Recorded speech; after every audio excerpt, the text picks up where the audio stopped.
Hi, this is Dan Cortopassi of TSG Multimedia.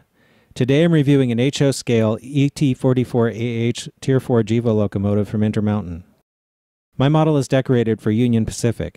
These engines are known as C45AHs on the UP.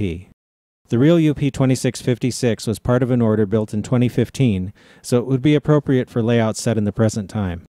I checked my model against what prototype photos I could find, and it looks to be an exact match. Interestingly, Intermountain is only offering DCC-equipped versions of this model except by special request. The MSRP for an engine with non-sound ESU LocoPilot DCC is $199.95. The MSRP for one like mine with an ESU LoCSound Select DCC sound decoder is $299.95. Intermountain is also offering versions of this model detailed and decorated for other railroads. The paint on the model is opaque and thin enough not to obscure detail. The markings are crisp and most of the small writing is legible with magnification. The best thing is that the Union Pacific yellow and gray look to be correct. There are some voids in the flag decal at door panel seams and over some of the latches, but these are areas with real gaps and shadows on the real thing. The shadows on the folds of the flag are rendered in solid colors, not shaded like on the prototype, but this isn't really noticeable from normal viewing distances. The model has a ton of detail, including separately applied grab irons. The area under the sill is especially interesting. Like a lot of modern locomotives, there's a lot going on down there. I especially like the real brake chain with functional tensioning springs on the fireman's side of the rear truck. That's outstanding. All of the grills on the sides are photo-etched and match prototype photos I found of the real locomotive. A couple of the small details on my model are crooked. None of the brake lines on the trucks are seated properly. Each line has a pair of brackets with pegs that should be inserted into holes in the side frames, but on my model they are loose. The trucks have rotating end caps on the axles. The handrails are plastic and for the most part the stanchions are straight. There is some warpage which is common with plastic handrails, but less than on many other models. The front of the model has freestanding grab irons and a wealth of other detail, including uncoupling levers, a plow, MU hoses, an MU cable, air hose, and working ditch lights and number boards.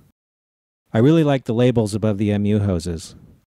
The shape of the plow is very close but not quite an exact match for the plows on the real UP units. I really like the lighter gray in front of the windshields, which is exactly like the prototype. The cab has delicate separately applied windshield wipers, tinted windows, and photo-etched side mirrors. A pair of photo-etched sunshades are included but not installed. The real UP 2656 has them. In back, the model has more freestanding grabs. The rear grills are photo-etched. The pilot has spare knuckle holders. The uncoupling lever on my model is slightly bent out of shape on this end. The model appears to have KD standard size couplers, a regular number 5 in back and an extended shank coupler in front. The rear coupler is low according to the KD height gauge. The top of the cab has prototype-specific antenna details. I don't really have a good roof shot of the real 2656, but what I can see looks to be accurately reproduced on the model. The horn casting looks really good. The squared-off exhaust bulge also matches prototype photos. The exhaust stack would look better painted black on the inside. In back, the radiator grills are photo-etched and look excellent. Underneath, the model has plumbing under the sill and separately applied brake shoe assemblies on the trucks. There is partial traction motor detail on the axles closest to the fuel tank.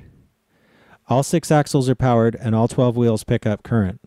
All of the wheels are engaged according to the NMRA standards gauge. The model weighs a whopping 25.2 ounces. I registered an impressive 4.7 ounces of drawbar pull on my force gauge. She's a whopper! I'm running the model on DCC.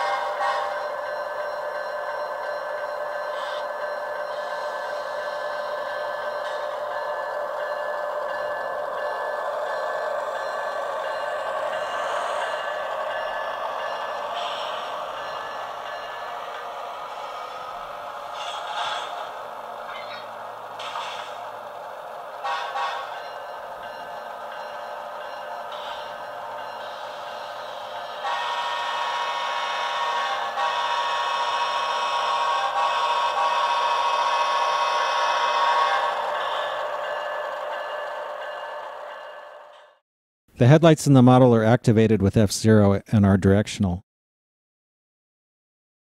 The number boards are activated with F5.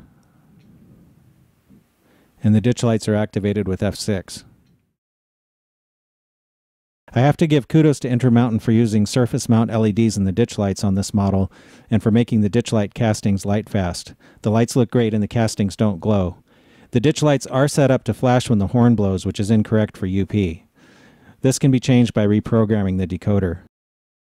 There is a bit of light leakage around the edges of the number boards and in the cab from the number board LEDs. The Loc-Sound decoder offers a choice of several different horn sounds, as well as 4 different variations of the GE12LDD6 prime mover. I didn't tweak the decoder settings at all for the review. Some slight adjustments in the motor control CVs would no doubt improve the low-speed performance. This is an outstanding model. It looks great, runs well, and has great lights. It's one of the few models that I've purchased that I don't feel the need to tear apart and redo the lighting. It also has a great sound decoder. Fans of modern motive power and the Union Pacific will probably like this engine. This model has a better fit and finish overall than the InterMountain CN version that we reviewed previously. I am going to take a spike for the coupler height. My final verdict is 9 out of 10 spikes.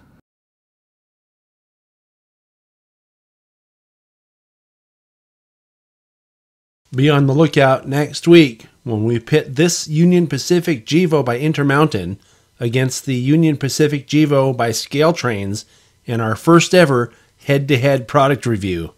See you then.